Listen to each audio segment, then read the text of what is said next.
Hey guys, in this video, I'm going to show you how to make return address labels or mailing labels here in Google Docs.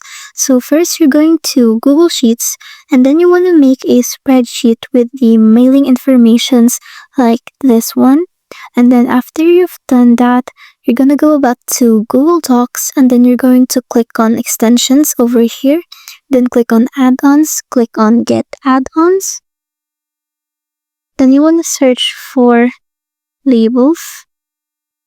And then you want to download this specific extension, but I've already downloaded. But after you've installed it, you're just going to go ahead and connect your account. And after you're done with that, just close the window. And now you're going to click on extensions again.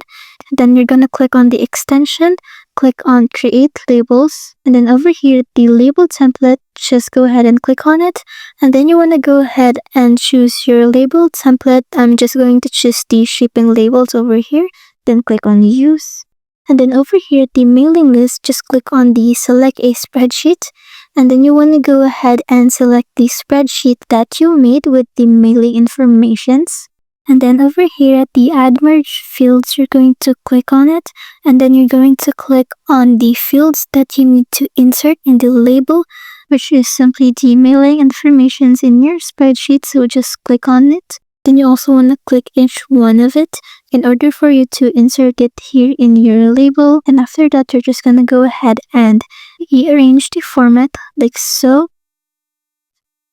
And then I'm just going to resize this text. Then I'm going to put it in the middle.